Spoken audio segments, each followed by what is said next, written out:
Watching Newsday. Let's cross live now to New York, where U.S. President Donald Trump is delivering his address at the 80th session of the United Nations General Assembly.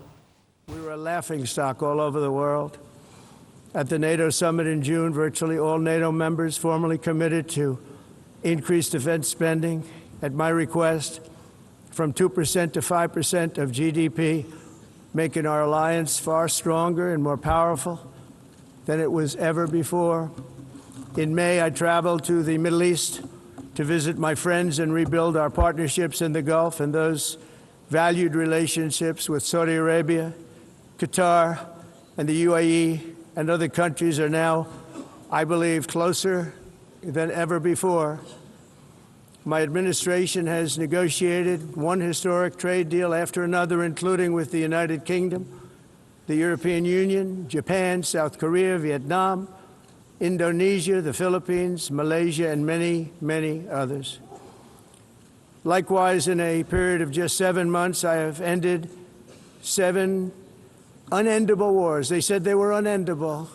You're never going to get them solved. Some were going for 31 years, 2 of them, 31, think of it, 31 years. One was 36 years. One was 28 years. I ended 7 wars. And in all cases, they were raging with countless thousands of people being killed. This includes Cambodia and Thailand, Kosovo and Serbia, the Congo and Rwanda, a vicious, violent war that was, Pakistan and India, Israel and Iran, Egypt and Ethiopia, and Armenia and Azerbaijan. It included all of them. No president or prime minister, and for that matter, no other country has ever done anything close to that. And I did it in just 7 months. It's never happened before. There's never been anything like that. I'm very honored to have done it. It's too bad that I had to do these things instead of the United Nations doing them. And sadly, in all cases, the United Nations did not even try to help in any of them. I ended 7 wars, dealt with the leaders of each and every one of these countries, and never even received a phone call from the United Nations offering to help in finalizing the deal. All I got from the United Nations was an escalator that on the way up stopped right in the middle. If the First Lady wasn't in great shape, she would have fallen, but she's in great shape. We're both in good shape. We both stood. And then a teleprompter that didn't work. These are the 2 things I got from the United Nations, a bad escalator and a bad teleprompter. Thank you very much. And by the way, it's working now. It just went on. Thank you. I think I should just do it the other way. It's easier. Thank you very much. I didn't think of it at the time because I was too busy working to save millions of lives. That is the saving and stopping of these wars. But later I realized that the United Nations wasn't there for us. They weren't there. I thought of it really after the fact, not during these negotiations, which were not easy. That being the case, what is the purpose of the United Nations? The UN has such tremendous potential. I've always said it. It has such tremendous, tremendous potential, but it's not even coming close to living up to that potential. For the most part, at least for now, all they seem to do is write a really strongly worded letter and then never follow that letter up. It's empty words, and empty words don't solve war. The only thing that solves war and wars is action. Now, after ending all of these wars and also earlier negotiating the Abraham Accords, which is a very big thing for which our country received no credit, never receives credit. Everyone says that I should get the Nobel Peace Prize for each one of these achievements. But for me, the real prize will be the sons and daughters who live to grow up with the mothers and fathers, because millions of people are no longer being killed in endless and unglorious wars. What I care about is not winning prizes, it's saving lives. We saved millions and millions of lives with the 7 wars. And we have others that we're working on, and you know that. Many years ago, a very successful real estate developer in New York, known as Donald J. Trump, I bid on the renovation and rebuilding of this very United Nations complex. I remember it so well. I said at the time that I would do it for $500 million, rebuilding everything.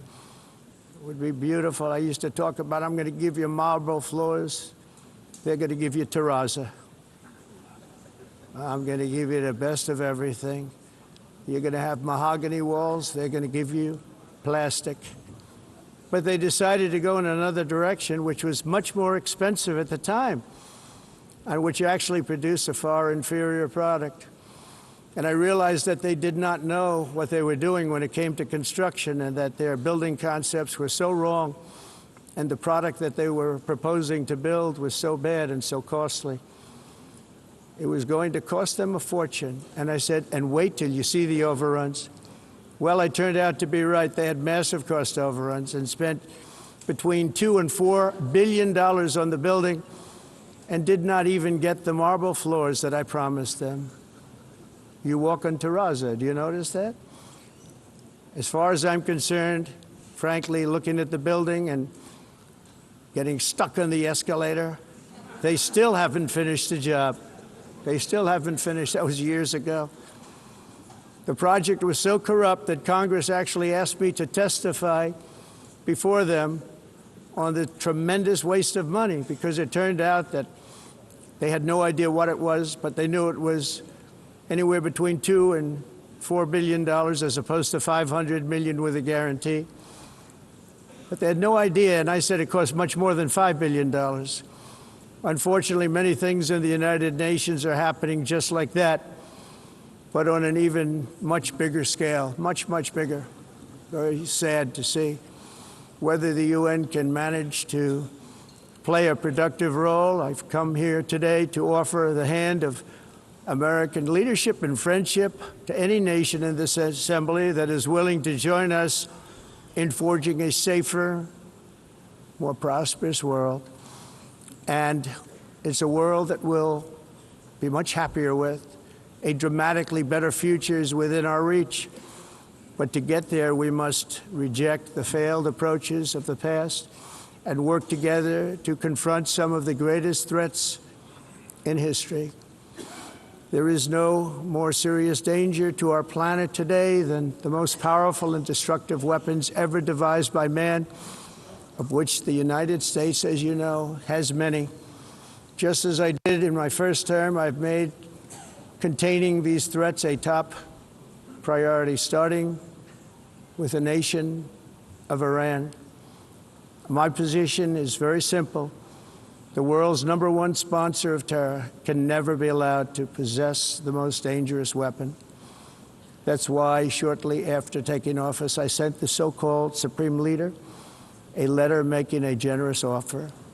I extended a pledge of full cooperation in exchange for a suspension of Iran's nuclear program. The regime's answer was to continue their constant threats to their neighbors and U.S. interests throughout the region, and some great countries that are right nearby. Today, many of Iran's former military commanders, in fact, I can say almost all of them, are no longer with us. They're dead. And 3 months ago, in Operation Midnight Hammer, 7 American B-2 bombers dropped the 14 30,000-pound each bombs on Iran's key nuclear facilities, totally obliterating everything. No other country on earth could have done what we did. No other country has the equipment to do what we did. We have the greatest weapons on earth. We hate to use them. But we did something that for 22 years people wanted to do. With Iran's nuclear enrichment capacity demolished, I immediately brokered an end to the 12-day war, as it's called, between Israel and Iran, with both sides agreeing to fight no longer. As everyone knows, I have also been deeply engaged in seeking a ceasefire in Gaza. Have to get that done. Have to get it done. Unfortunately, Hamas has repeatedly rejected reasonable offers to make peace. We can't forget October 7th, can we? Now, as if to encourage continued conflict, some of this body is seeking to unilaterally recognize a Palestinian state. The rewards would be too great for Hamas terrorists for their atrocities. This would be a reward for these horrible atrocities, including October 7th, even while they refuse to release the hostages or accept a ceasefire. Instead of giving to Hamas and giving so much, because they've taken so much, they have taken so much. This could have been solved so long ago. But instead of giving in to Hamas's ransom demands, those who want peace should be united with one message: release the hostages now. Just release the hostages now. Thank you.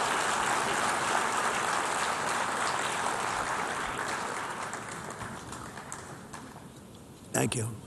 As we have got to come together, and we will come together, got to get it done. We have to stop the war in Gaza immediately. We have to stop it. We have to get it done. We have to negotiate, immediately have to negotiate peace. We got to get the hostages back. We want all 20 back. We don't want 2 and 4. As you know, I got, along with Steve Witkoff and others that helped us, Marco Rubio, we got most of them back. We were involved in all of them. But I always said the last 20 are going to be the hardest, and that's exactly what happened. We have to get them back now. We don't want to get back 2, and then another 2, and then 1, and then 3. Have this process. No, we want them all back, and we want the actually 38 dead bodies back, too. Those parents came to me, and they want them back, and they want them back very quickly and very badly. As though they were alive, they want them. They want them every bit as much as if their son or daughter were alive. I've also been working relentlessly, stopping the killing in Ukraine. I thought that would be, of the 7 wars that I stopped, I thought that would be the easiest because of my relationship with President Putin, which had always been a good one. I thought that was going to be the easiest one. But, you know, in war, you never know what's going to happen. There are always lots of surprises, both good and bad. Everyone thought Russia would win this war in 3 days, but it didn't work out that way. It was supposed to be just a quick little skirmish. It's not making Russia look good. It's making them look bad. No matter what happens from here on out, this was something that should have taken a matter of days, certainly less than a week. And they've been fighting for 3.5 years and killing anywhere from 5,000 to 7,000 young soldiers, mostly soldiers, on both sides, every single week, from 5,000 to 7,000 dead young people, and some in cities, much smaller numbers, where rockets are shot, where drones are dropped. This war would never have started if I were president. This was a war that should have never happened. It shows you what leadership is, what bad leadership can do to a country. Look what happened to the United States, and look where we are right now in just a short period of time. The only question now is how many more lives will be needlessly lost on both sides. China and India are the primary funders of the ongoing war by continuing to purchase Russian oil.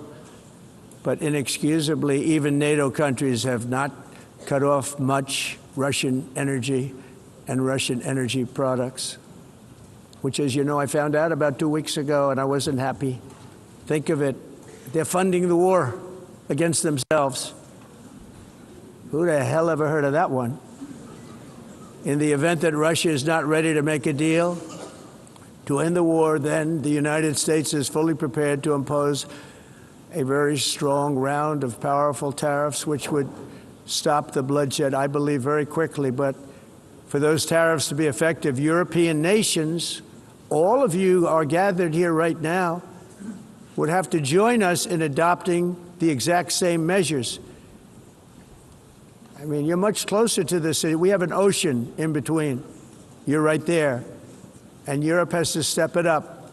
They can't be doing what they're doing. They're buying oil and gas from Russia while they're fighting Russia. It's embarrassing to them, and it was very embarrassing to them when I found out about it, I can tell you that. But they have to immediately cease all energy purchases from Russia. Otherwise, we're all wasting a lot of time.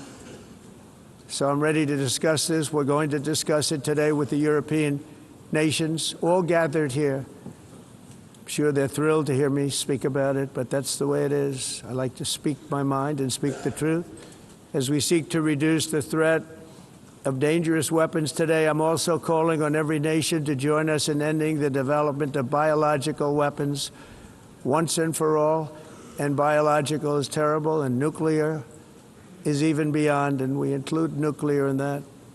We want to have a cessation of the development of nuclear weapons. We know, and I get to view it all the time. Sir, would you like to see? And I look at weapons that are so powerful that we just can't ever use them. If we ever use them, the world literally might come to an end. There would be no United Nations to be talking about. There would be no nothing. Just a few years ago, reckless experiments overseas gave us a devastating global pandemic.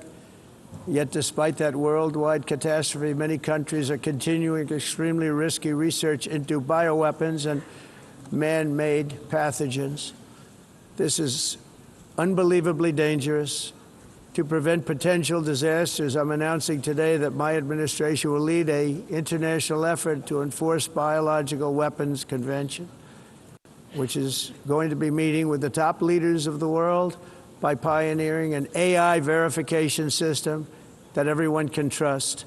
Hopefully, the UN can play a constructive role, and it will also be one of the early projects under AI. Let's see how good it is, because a lot of people are saying it could be one of the great things ever, but it also can be dangerous, but it can be put to tremendous use and tremendous good, and this would be an example of that. Not only is the UN not solving the problems it should, too often, it's actually creating new problems for us to solve. The best example is the #1 political issue of our time, the crisis of uncontrolled migration. It's uncontrolled. Your countries are being ruined. The United Nations is funding an assault on Western countries and their borders.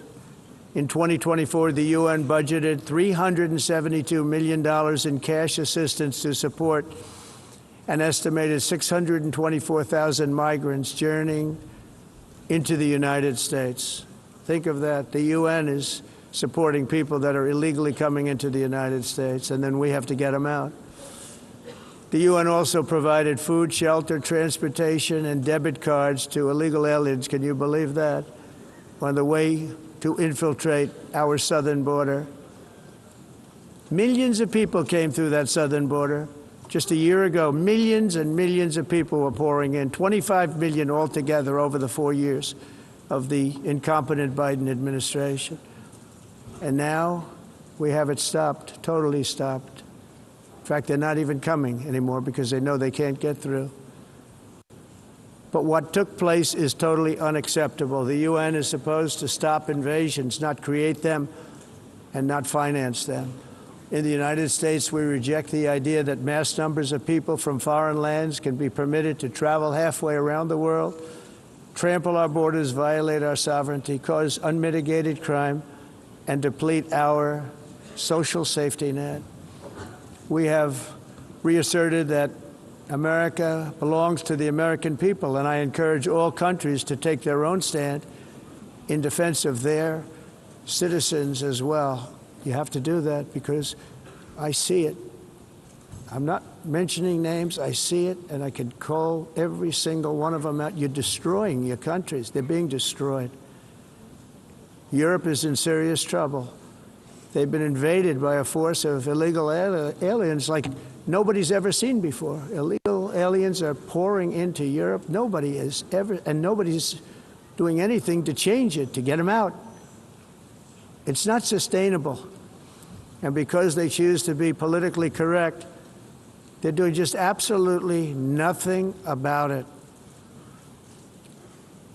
And I have to say, I look at London, where you have a terrible mayor, terrible, terrible mayor. And it's been so changed, so changed. Now they want to go to Sharia law, but you're in a different country. You can't do that. Both the immigration and their suicidal energy ideas will be the death of Western Europe if something is not done immediately. This cannot be sustained. What makes the world so beautiful is that each country is unique.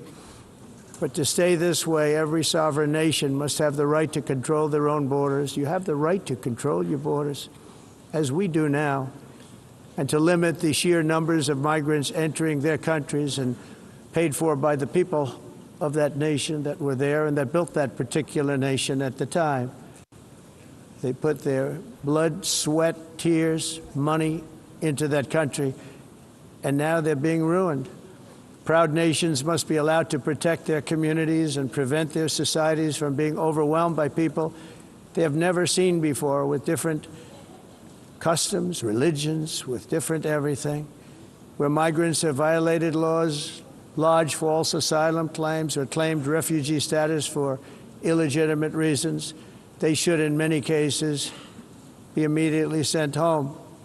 And while we will always have a big heart for places and people that are struggling and truly compassionate, answers will be given. We have to solve the problem, and we have to solve it in their countries, not create new problems in our countries. And we are very helpful to a lot of countries that are just not able to send their people anymore. They used to send them to us in caravans of 25,000, 30,000 people each. These massive caravans of people pouring into our country, totally unchecked and unvetted. But not anymore. According to the Council of Europe, in 2024, almost 50% of inmates in German prisons were foreign nationals or migrants. In Austria, the number was 53% of the people in prisons were from places that weren't from where they are now. In Greece, the number was 54%, and in Switzerland, beautiful Switzerland, 72% of the people in prisons are from outside of Switzerland. When your prisons are filled with so-called asylum seekers who repaid kindness, and that's what they did, they repaid kindness with crime. It's time to end the failed experiment of open borders. You have to end it now. I can tell you. I'm really good at this stuff. Your countries are going to hell. In America, we've taken bold action to swiftly shut down uncontrolled migration. Once we started detaining and deporting everyone who crossed the border and removing illegal aliens from the United States, they simply stopped coming. They're not coming anymore. We're getting a lot of credit, but they're not coming anymore. This was a humanitarian act for all involved, because on the trips up, thousands of people a week were dying. Women were being raped. Nobody's ever seen anything like it. Raped, horribly beaten, raped. On the trip up, the journey up, it was a long walk. It was a long, arduous journey, indeed. And it was also a historic victory against human trafficking throughout the region. What we did was a victory, and we saved so many lives of people that wouldn't make the journey. That journey was loaded up with death. Loaded up with death. Dead bodies all along the roads of jungles to get up. They go through jungles, they go through areas so hot you couldn't breathe. They were dying of suffocation, areas so hot that you couldn't breathe. Dead bodies all over. By them not coming, we're saving tremendous numbers of lives. My people have done a fantastic job in doing what they did, and the American public agrees with it. I mean, I was very proud to see this morning I have the highest poll numbers I've ever had. Part of it is because of what we've done on the border. I guess the other part is what we've done on the economy. Joe Biden's policies empowered murderous gangs, human smugglers, child traffickers, drug cartels, and prisoners from all over the world. The previous administration also lost nearly 300,000 children. Think of that. They lost more than 300,000 children, little children, who were trafficked into the United States on the Biden watch, many of whom have been raped, exploited, and abused, and sold sold. Nobody talks about that. The fake news doesn't write about it. With many others, young children who are missing or dead. And we found a lot of these children, and we're sending them back, and we've been sending them back to their parents. They said, nobody knows who they are. They said, where do you come from? And they'll give us a country, and we'll find out, and we'll figure it out, and we'll bring them back to their homes. And the mother and father rush to the door, and their tears in their eyes. They can't believe that they're seeing their son or daughter, their little son or daughter again. We've done almost 30,000 of them so far. Any system that results in the mass trafficking of children is inherently evil. Yet that is exactly what the globalist migration agenda has done, and it's what it's all about. In America, those days, as you know, are over. The Trump administration is working, and we are continuing to work to track down the villains that are causing this problem, and also, as I said, to get back the 30,000 we've already returned. Now I think we're going to have another. We're going to find a lot. You're not going to find all of them. 300, more than 300,000. They're lost or they're dead. They're lost or they're dead because of the animals that did this. To protect our citizens, I've also designated multiple savage drug cartels as far as and you see this, and you see it happening right before your eyes. Let's put it this way. People don't like taking big loads of drugs in boats anymore. There aren't too many boats that are traveling on the seas by Venezuela. They tend not to want to travel very quickly anymore. And we've virtually stopped drugs coming into our country by sea. We call them the water drugs. They kill hundreds of thousands of people. I've also designated multiple savage drug cartels as far as foreign terrorist organizations, along with two bloodthirsty transnational gangs, probably the worst gangs anywhere in the world, MS-13 and Tren de Aragua. Tren de Aragua is from Venezuela, by the way. Such organizations torture, maim, mutilate, and murder with impunity. They're the enemies of all humanity. And for this reason, we've recently begun using the supreme power of the United States military to destroy Venezuelan terrorists and trafficking networks led by Nicolas Maduro. To every terrorist thug smuggling poisonous drugs into the United States of America, please be warned that we will blow you out of existence. That's what we're doing. We have no choice. Can't let it happen. They're destroying. I believe we lost 300,000 people last year to drugs, 300,000. Fentanyl and other drugs. Each boat that we sink carries drugs that would kill more than 25,000 Americans. We will not let that happen. Energy is another area where the United States is now thriving like never before. We're getting rid of the falsely named renewables. By the way, they're a joke. They don't work. They're too expensive. They're not strong enough to fire up the plants that you need to make your country great. The wind doesn't blow. Those big windmills are so pathetic and so bad, so expensive to operate. Then they have to be rebuilt all the time, and they start to rust and rot. Most expensive energy ever conceived, and it's actually energy. You're supposed to make money with energy, not lose money. You lose money, the governments have to subsidize. You can't put them out without massive subsidies. And most of them are built in China, and I give China a lot of credit. They build them, but they have very few wind farms. So why is it that they build them and they send them all over the world, but they barely use them? You know what they use? Coal. They use gas. They use almost anything, but they don't like wind. But they sure as hell like selling the windmills. Europe, on the other hand, has a long way to go, with many countries being on the brink of destruction because of the green energy agenda. And I give a lot of credit to Germany. Germany was being led down a very sick path, both on immigration, by the way, and on energy. They were going green, and they were going bankrupt. And the new leadership came in, and they went back to where they were, with fossil fuel and with nuclear, which is good. It's now safe, and you can do it properly. But they went back to where they were, and they opened up a lot of different plants, energy producing plants, and they're doing well. I give Germany a lot of credit for that. They've said this is a disaster, what's happening. They were going all green. All green is all bankrupt. That's what it represents. And it's not politically correct. I'll be very badly criticized for saying it, but I'm here to tell the truth. I don't care. It doesn't matter to me. I'm in New York City. I'm feeling a lot safer. Crime, we're getting crime down.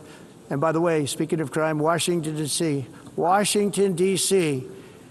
was the crime capital of America. Now it's after 12 days, it's a totally safe city. Everyone's going out to dinner. They're going out to restaurants. Your wife can walk down the middle of the street with or without you. Nothing's going to happen. My people have done a fantastic job. And yes, I called in the National Guard, and the National Guard took care of business. And they weren't politically correct, but they took care of business. We got 1,700 career criminals out, brought them back to where they came from, the countries where they came from, or put them in jails. Washington, D.C. is now a totally safe city again, and I welcome you to come. In fact, we'll have dinner together at a local restaurant, and we'll be able to walk. We don't have to go by an armor-plated vehicle. We'll walk right over there from the White House. They've given up their powerful edge, a lot of the countries that we're talking about, in oil and gas, such as essentially closing the great North Sea oil. Oh, the North Sea, I know it so well. Aberdeen was the oil capital of Europe, and there's tremendous oil that hasn't been found in the North Sea. Tremendous oil. And I was with the Prime Minister I respect and like a lot, and I said, you're sitting with the greatest asset. They essentially closed it by making it so highly taxed that no developer, no oil company can go there. They have tremendous oil left, and more importantly, they have tremendous oil that hasn't even been found yet. And what a tremendous asset for the United Kingdom. And I hope the Prime Minister is listening, because I told it to him 3 days in a row. That's all he heard. North Sea oil, North Sea, because I want to see them do well. I want to stop seeing them ruining that beautiful Scottish and English countryside with windmills and massive solar panels that go 7 miles by 7 miles, taking away farmland. But we're not letting this happen in America. In 1982, the executive director of the United Nations Environmental Program predicted that by the year 2000, climate change would cause a global catastrophe. He said that it will be irreversible, as any nuclear holocaust would be. This is what they said at the United Nations. What happened? Here we are. Another UN official stated in 1989 that within a decade, entire nations could be wiped off the map by global warming. Not happening. You know, it used to be global cooling. If you look back years ago in the 1920s and the 1930s, they said, global cooling will kill the world. We have to do something. Then they said global warming will kill the world, but then it started getting cooler, so now they could just call it climate change, because that way they can't miss. It's climate change, because if it goes higher or lower, whatever the hell happens, there's climate change. It's the greatest con job ever perpetrated on the world, in my opinion. Climate change, no matter what happens, you're involved in that. No more global warming, no more global cooling. All of these predictions made by the United Nations and many others, often for bad reasons, were wrong. They were made by stupid people that have cost their countries fortunes and given those same countries no chance for success. If you don't get away from this green scam, your country is going to fail. And I'm really good at predicting things, you know. They actually said during the campaign, they had a hat, the best-selling hat. Trump was right about everything. And I don't say that in a braggadocious way, but it's true.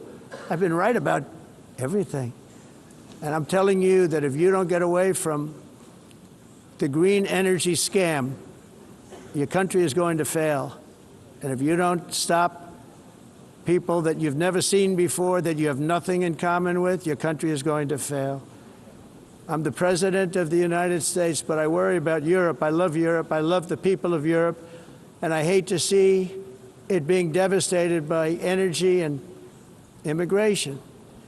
This double-tailed monster destroys everything in its wake, and they cannot let that happen any longer. You're doing it because you want to be nice.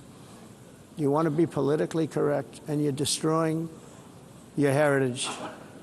They must take control strongly and immediately of the unmitigated immigration disaster and the fake energy catastrophe before it's too late. The carbon footprint is a hoax made up by people with evil intentions, and they're heading down a path of total destruction. You know, the carbon footprint was a big, big thing a few years ago. I remember hearing about the carbon footprint, and then President Obama would get into Air Force One, a massive Boeing 747, and not a new one, an old one with old engines that spew everything into the atmosphere. He'd talk about the carbon footprint, we must do so. Then he'd get in and he'd fly from Washington to Hawaii to play a round of golf. And then he'd get back onto that big, beautiful plane and he'd fly back and he'd talk about, again, global warming and the carbon footprint. It's a con job.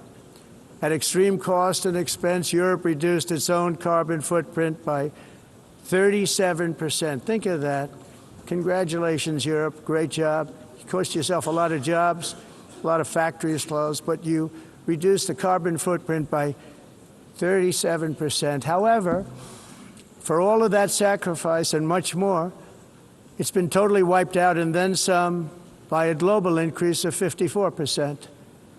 Much of it coming from China and other countries that are thriving around China, which now produces more CO2 than all the other developed nations in the world. So all of these countries are working so hard on the carbon footprint, which is nonsense, by the way. It's nonsense. You know, it's interesting. In the United States, we have still radicalized environmentalists, and they want the factories to stop. Everything should stop. No more cows. We don't want cows anymore. I guess they want to kill all the cows. They want to do things that are just unbelievable, and you have it too. But you know, we have a border, strong, and we have a shape, and that shape doesn't just go straight up. That shape is amorphous when it comes to the atmosphere. And if we had the most clean air, and I think we do, we have very clean air. We have the cleanest air we've had in many, many years. But the problem is that other countries, like China, which has air that's a little bit rough, it blows. And no matter what you're doing down here, the air up here tends to get very dirty because it comes in from other countries where their air isn't so clean. And the environmentalists refuse to acknowledge that. Same thing with garbage. In Asia, they dump much of their garbage right into the ocean. And over about a 1 week and 2 week journey, it flows right past Los Angeles. You've seen it. Massive amounts of garbage, almost too much to do anything about, flowing past Los Angeles, past San Francisco, and then somebody will get in trouble because he dropped a cigarette on the beach. The whole thing is crazy. The primary effect of these brutal green energy policies has not been to help the environment, but to redistribute manufacturing and industrial activity from developed countries that follow the insane rules that are put down to polluting countries that break the rules and are making a fortune. They're making a fortune. European electricity bills are now 4 to 5 times more expensive than those in China, and 2 to 3 times higher than the United States. And our bills are coming way down. You probably see that our gasoline prices are way down. You know, we have an expression, drill, baby, drill, and that's what we're doing. We're going to be much lower in a year from now. But they've come way down over the last year. As a result, every air conditioner is like very uncommon to see one in some of these countries because the electric costs are so high. So while the U.S. has approximately 1,300 heat-related deaths annually, that's a lot, Europe loses more than 175,000 people to heat deaths each year because the costs are so expensive you can't turn on an air conditioner. What is that all about? That's not Europe. That's not the Europe that I love and know. All in the name of pretending to stop the global warming hoax. The entire globalist concept of asking successful industrialized nations to inflict pain on themselves and radically disrupt their entire societies must be rejected completely and totally, and it must be immediate. That's why in America I withdrew from the fake Paris Climate Accord, where, by the way, America was paying so much more than every country. Others weren't paying. China didn't have to pay until 2030. Russia was given an old standard that was easy to meet, a 1990 standard. But for the United States, we're supposed to pay like $1 trillion. And I said, this is another scam. The fact is, the United States has been taken advantage of by the world for many, many years, but not any longer, as you probably noticed. I unleashed massive energy production and signed historic executive orders to hunt for oil, but we don't have to do much hunting because we have the most oil of any nation anywhere, oil and gas in the world. And if you add coal, we have the most of any nation in the world. Clean, I call it clean, beautiful coal. You can do things today with coal that you couldn't have done 10 years ago, 15 years. So I have a little standing order in the White House. Never use the word coal, only use the words clean, beautiful coal. Sounds much better, doesn't it? But we stand ready to provide any country with abundant, affordable energy supplies if you need them, when most of you do. We're proudly exporting energy all over the world. We're now the largest exporter. In the United States, we want trade and robust commerce with all nations, everybody. We want to help nations. We're going to help nations. But it must also be fair and reciprocal. The challenge with trade is much the same with climate. The countries that followed the rules, all their factories have been plundered. It's really sad to watch. They've been broken. They've been broken by countries that broke the rules. That's why the United States is now applying tariffs to other countries, and much as these tariffs were for many years applied to us, uncontrollably applied to us. We've used tariffs as a defense mechanism under the Trump administration, including my first term, where hundreds of billions of dollars in tariffs were taken in. And by the way, we had the lowest inflation, and now we have very low inflation. The only thing different is that we have hundreds of billions of dollars flowing into our country. But this is how we will ensure that the system works for everyone and is sustainable into the future. We're also using tariffs to defend our sovereignty and security throughout the world, including against nations that have taken advantage of former U.S. administrations for decades, including the most corrupt, incompetent administration in history, the sleepy Joe Biden administration. Brazil now faces major tariffs in response to its unprecedented efforts to interfere in the rights and freedoms of our American citizens and others, with censorship, repression, weaponization, judicial corruption, and targeting of political critics in the United States. I have a little problem saying this because I must tell you, I was walking in and the leader of Brazil was walking out. We saw him and I saw him, he saw me, and we embraced. And then I'm saying, can you believe I'm going to be saying this in just 2 minutes? But we actually agreed that we would meet next week. We didn't have much time to talk, like about 20 seconds. They were in retrospect, I'm glad I waited because this thing didn't work out too well. But we did talk, we had a good talk, and we agreed to meet next week, if that's of interest. But he seemed like a very nice man, actually. He liked me, I liked him. But if you, and I only do business with people I like. When I don't like them, I don't like them. But we had, at least for about 39 seconds, we had excellent chemistry. It's a good sign. But also in the past, Brazil, can you believe this, unfairly tariffed our nation, but now because of our tariffs, we are hitting them back, and we're hitting them back very hard. As president, I will always defend our national sovereignty and the rights of American citizens. So I'm very sorry to say this, that Brazil is doing poorly and will continue to do poorly. They can only do well when they're working with us. Without us, they will fail, just as others have failed. It's true. Next year, the United States will celebrate the 250th anniversary of our glorious independence, a testament to enduring power and American freedom and spirit. We will also be proudly hosting the 2026 FIFA World Cup, and shortly thereafter, the 2028 Olympics, which is going to be very exciting. I hope you all come. I hope that countless people from all over the globe will take part of these will be great celebrations of liberty and human achievement, and that together we all can rejoice in the miracles of history that began in July 4th, 1776, when we founded the Light to meet next week, if that's of interest. But he seemed like a very nice man, actually. I liked him.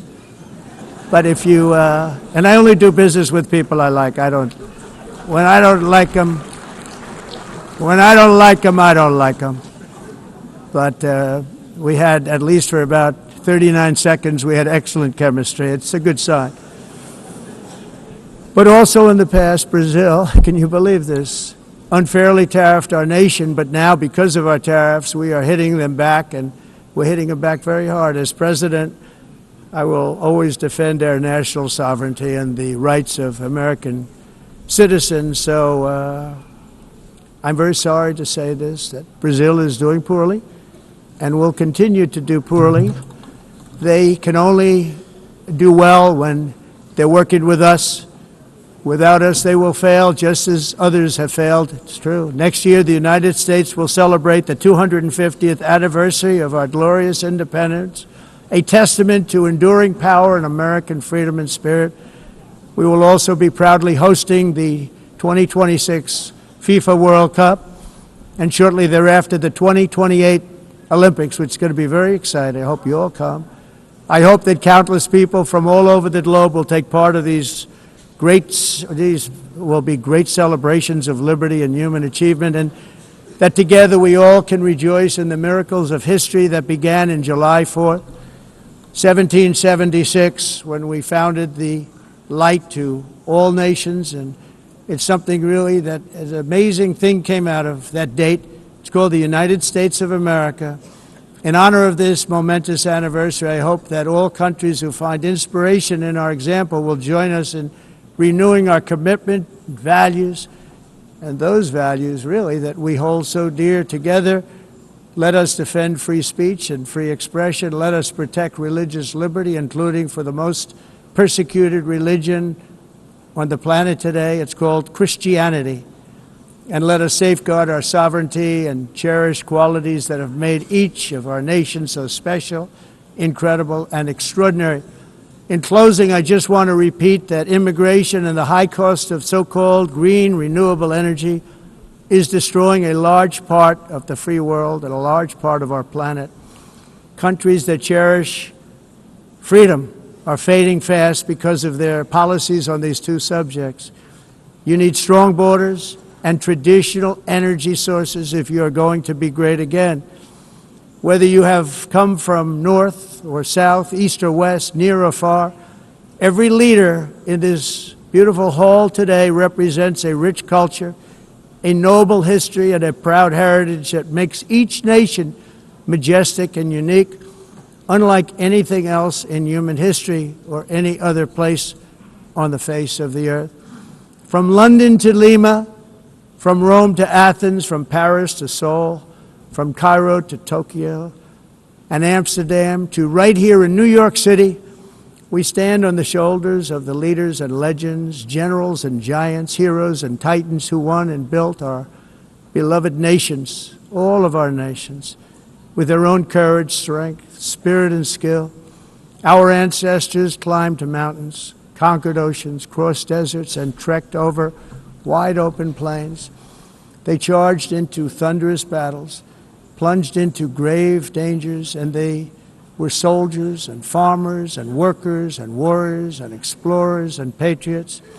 They built towns into cities, tribes into kingdoms, ideas into industries, and small islands into mighty empires. You're a part of all of that. They were champions for their people who never gave up and who never, ever gave in. Their values defined our national identities. Their visions forged our magnificent destiny. Everybody in this room is a part of it in your own way. Each of us inherits the deeds and the myths, the triumphs, the legacies of our own heroes and founders who so bravely showed us the way. Our ancestors gave everything for homelands that they defended with pride, with sweat, with blood, with life, and with death. Now the righteous task of protecting the nations that they built belongs to each and every one of us. So together let us uphold our sacred duty to our people and to our citizens. Let us protect their borders, ensure their safety, preserve their cultures, treasure, and traditions, and fight for their precious dreams and their cherished freedoms. And in friendship and really a beautiful vision, let us all work together to build a bright, beautiful planet, a planet that we all share, a planet of peace and a world that is richer, better, and more beautiful than ever before. That can happen. It will happen. It will happen, and I hope it can happen and start right now, right at this moment. We'll turn it around. We're going to make our countries better, safer, more beautiful. We're going to take care of our people. Thank you very much. It's been an honor. God bless the nations of the world. Thank you very much. Bye.